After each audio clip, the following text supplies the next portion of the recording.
Si ce n'est pas un animal, qu'est-ce que c'est?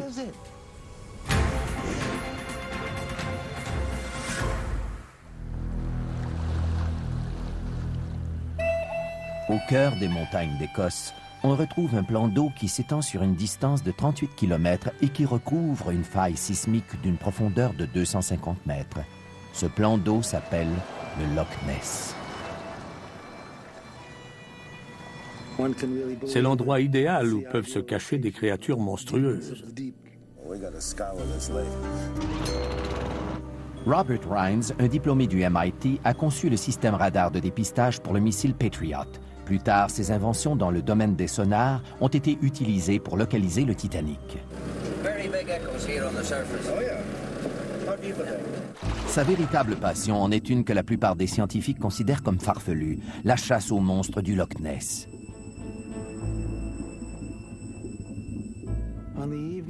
Le soir du 23 juin 1972, jamais je n'oublierai cette date, j'ai vu cette immense forme arrondie qui émergeait des eaux calmes.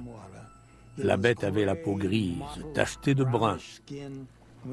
Elle s'est rendue dans la baie, s'est retournée et a plongé. Si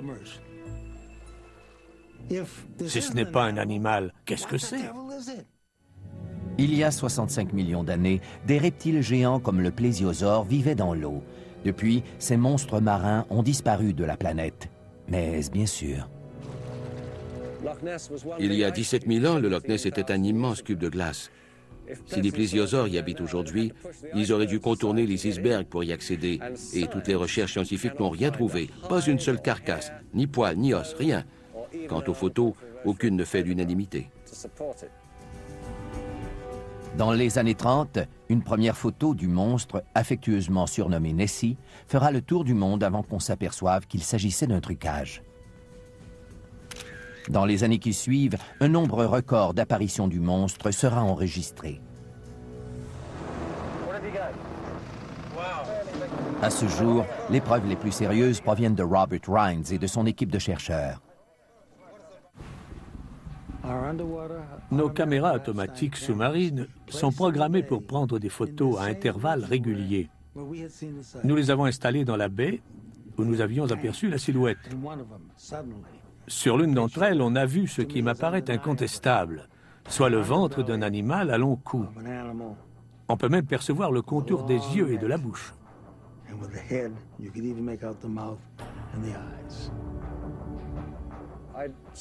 Je dirais que le grand coupable dans toute cette affaire, c'est l'eau trouble du Loch Ness. N'importe quelle photo prise dans ce lac sera controversée, parce que les photos sont rarement claires.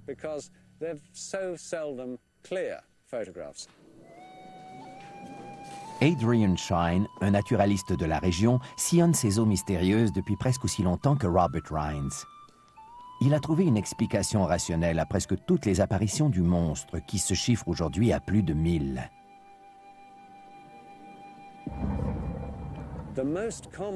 La cause la plus courante de ces supposées apparitions du monstre, ce sont les vagues créées par les embarcations. À la surface du Loch Ness, on voit apparaître de grosses bosses que certaines personnes, beaucoup de gens en fait, confondent avec le dos du monstre.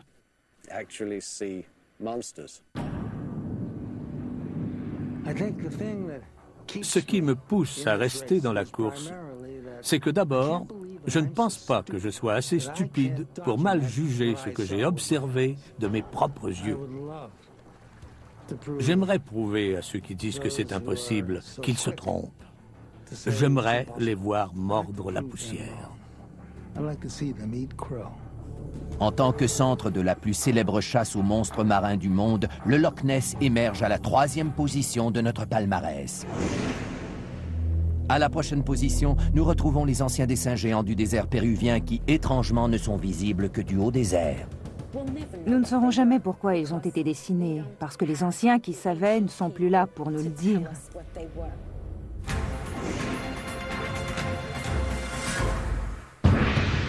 Dans la vallée, au creux des Andes, on peut apercevoir d'immenses dessins d'animaux et des motifs géométriques gravés au sol. Ces dessins, longs de près de 2 km, ont été créés par le peuple Nazca il y a plus de 2000 ans.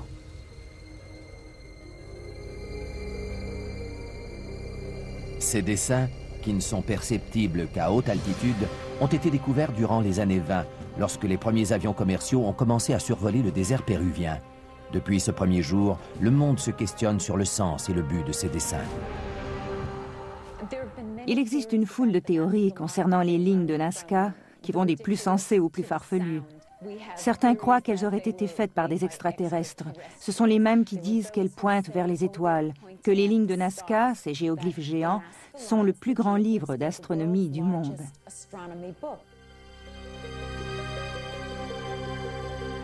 L'archéologue Ellen Silverman se spécialise dans la poterie Nazca depuis plus de 30 ans et elle a découvert que les images d'animaux et d'humains peintes sur les poteries sont les mêmes qui ont été reproduites dans le désert.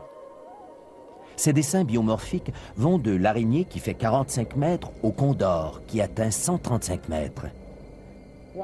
Pourquoi les ont-ils fait aussi grands s'ils ne pouvaient jamais les voir en entier? Ils n'ont pas été faits par des extraterrestres. Ils n'ont pas été conçus pour être vus d'en haut, puisque nous savons que les Nazca ne volaient pas et n'avaient pas de montgolfière. La seule chose qui ne soit pas un mystère pour personne, c'est la façon dont ces biomorphes ont été faits. Ils ont enlevé la couche supérieure du sol, mettant à jour la couche sous-jacente de couleur plus claire, puis ils ont installé des roches pour en souligner le contour. Les lignes Nazca ont été parfaitement préservées grâce au climat extrêmement aride qui prévaut dans cette région désertique. C'est cette pénurie de pluie qui laisse croire à certains chercheurs que ces dessins sont plus qu'une œuvre d'art. David Johnson est un chercheur Nazca qui utilise une baguette de sourcier pour localiser les sources d'eau souterraines. Je crois que les lignes de Nazca sont à l'origine une carte des aqueducs qui servaient aux gens qui vivaient ici dans le passé et qui peuvent encore être utilisées par les gens dans le futur. En observant les petites oscillations de ces baguettes spéciales causées par les subtiles énergies de la Terre, David croit qu'il a mis à jour un ancien réseau d'aqueducs que les Nazca appelaient Puquios.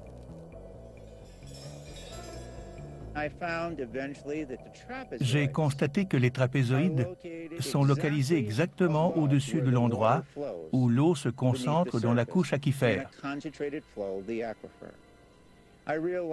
Les triangles, localisés tout près ou sur les trapézoïdes, marquent l'endroit précis où se trouve la faille. J'imagine que les spirales indiquent les courbes et les virages de l'eau qui circulent dans la vallée. La théorie de Johnson, qui veut que les lignes soient une carte de réseau d'aqueducs, n'explique pas les 70 dessins de plantes et d'animaux disséminés à travers la vallée. Les lignes de Nazca resteront toujours une énigme. Pourquoi cette échelle, cette dimension, toute cette magnificence, et dans quel but précis ont-elles été tracées? Pour avoir converti le sol aride du désert en galerie d'art ancien, les lignes de Nazca sont à jamais gravées à la 2e position de notre palmarès.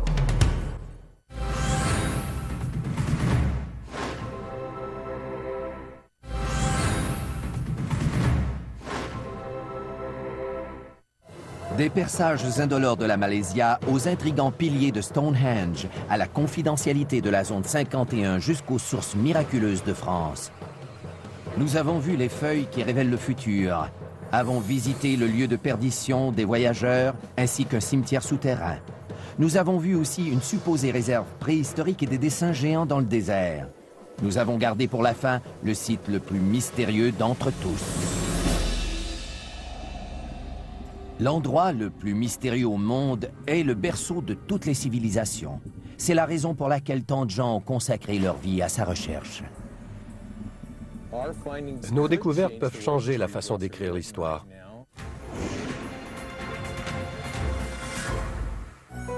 En l'an 350 avant Jésus-Christ, le philosophe Platon écrit sur ce monde utopique qu'il appelle l'Atlantide. Les habitants de ce continent mythique, d'où l'océan Atlantique tire son nom, sont décrits par Platon comme faisant partie d'une civilisation très avancée. À son apogée, l'Atlantide était un pays magnifique. Sa société était très évoluée. Dans ses écrits, Platon nous dit aussi que l'avidité et la soif de pouvoir auront finalement raison des habitants de l'Atlantide et que la vengeance des dieux sera terrible. Des volcans et des tremblements de terre détruiront le continent qui disparaît dans l'océan. Platon raconte que les habitants quittent le continent à bord d'embarcations à la recherche de nouveaux territoires.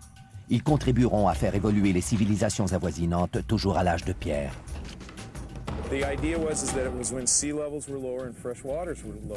Le célèbre archéologue marin Michael Fort accompagne ses étudiants dans le golfe du Mexique à la recherche d'artefacts pouvant confirmer la migration des habitants de l'Atlantide.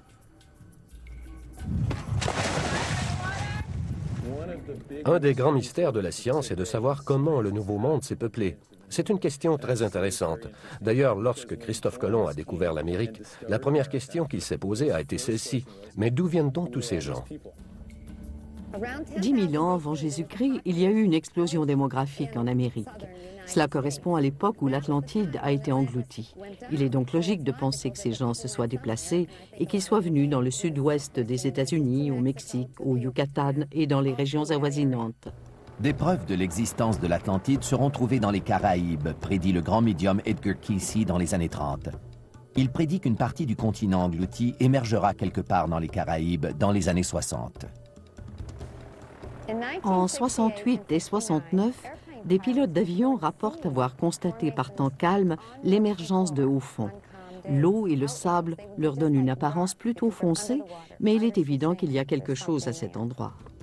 L'étrange formation rocheuse, connue sous le nom de route Bimini, serait, selon les inconditionnels de l'Atlantide, la route qui mène à l'ancien continent ou encore une portion d'un temple englouti. Les autres disent que les deux lignes à peu près parallèles sont l'œuvre de Mère Nature.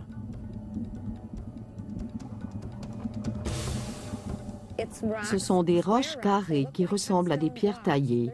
Quelques-unes sont assez volumineuses et ont la forme d'un J. Pour ma part, je dirais qu'elles semblent avoir été taillées par l'homme avant que cette région ne soit engloutie il y a 10 000 ans. À 1500 km de Bimini, dans le golfe du Mexique, d'autres preuves sont peut-être en train d'être remontées à la surface. Michael Fort et ses étudiants ont découvert plus de 2500 artefacts qui, croient-ils, appartiennent à des embarcations de colonisateurs qui se sont implantés en Amérique du Nord en provenance d'endroits comme les Caraïbes.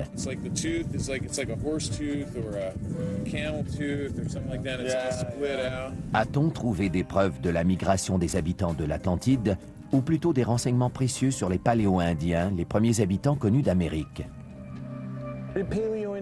Est-ce que les Paléo-Indiens avaient des occupations côtières, des bateaux, un style de vie que nous ignorions parce que les preuves avaient été submergées? Ils sont peut-être venus sur le continent suite à une migration. C'est la grande question qu'il faut se poser et c'est une question à laquelle nous ne pouvons pas répondre maintenant. Reste à savoir si les écrits de Platon sur l'Atlantide étaient une leçon d'histoire ou simplement une fable visant à mettre en garde les civilisations futures de la fragile existence de l'homme. Le problème, c'est qu'il n'y a pas d'endroit précis où l'on peut situer l'Atlantide.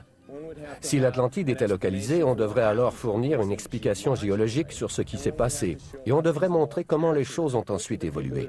La plupart des gens qui s'intéressent à l'Atlantide ne s'intéressent pas à la préhistoire, et la plupart des gens qui s'intéressent à la préhistoire ne se préoccupent pas de l'Atlantide.